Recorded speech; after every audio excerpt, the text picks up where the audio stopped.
ಇದು ನಾನೆಲ್ಲೋ ಟೇಸ್ಟ್ ಮಾಡಿ ಇಷ್ಟಪಟ್ಟಂಥ recipe peanut mango ಕರಿ. Course ಇದಕ್ಕೆ ಮ್ಯಾಂಗೋ ಬೇಕು, ಅದು ಕಾಯಿ ಮ್ಯಾಂಗೋ, ಇದು ತೋತಾಪುರಿ ಮ್ಯಾಂಗೋ, ಹಾಗೆಯೇ ಪೀನಟ್ಸ್.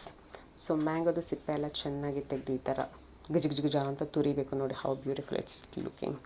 ಸೊ ಆಮೇಲೆ ಪೀನಟ್ಸ್ನ ಚೆನ್ನಾಗಿ ಬೇಯಿಸ್ಕೋಬೇಕು.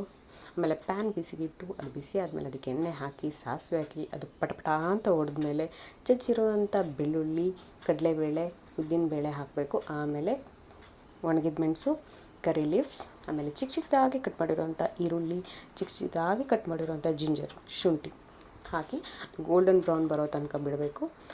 ಆಮೇಲೆ ನಾವು ಕಾಯಿ ಮೆಣಸು ಹಾಕಬೇಕು. ಚೆನ್ನಾಗಿ ಬೇಯಿಸಿರುವಂಥ ಪೀನಟ್ಸ್, ಕಡಲೆ ಹಾಕಬೇಕು. ಅದನ್ನು ಚೆನ್ನಾಗಿ ಮಿಕ್ಸ್ ಮಾಡಿ ಅದು ಕುದಿದ ಮೇಲೆ ಇನ್ನೇನು ಹಾಕಬೇಕು, ತುರಿದಿರುವಂಥ ಮಾವಿನಕಾಯಿ. ಸೊ ಇದು ಚೆನ್ನಾಗಿ ಬಾಡಬೇಕು, ಆವಾಗಲೇ ಟೇಸ್ಟ್ ಚೆನ್ನಾಗಿ ಬರುತ್ತೆ. ಇದನ್ನು ಚೆನ್ನಾಗಿ ಮಿಕ್ಸ್ ಮಾಡಿ ಆಮೇಲೆ ನಾವು ತುರಿದಿರುವಂಥ ತೆಂಗಿನಕಾಯಿನ ಹಾಕಿ ಮಿಕ್ಸ್ ಮಾಡಿ ಒಂದು 5 ನಿಮಿಷ ಹಾಗೆ ಬಿಟ್ಬಿಡಬೇಕು. ನೋಡಿ ಎಷ್ಟು ಚೆನ್ನಾಗಿ ಕಾಣಿಸ್ತದೆ. ಸೊ ಪೀನಟ್ ಮ್ಯಾಂಗೋ ಕರಿ ರೆಡಿ.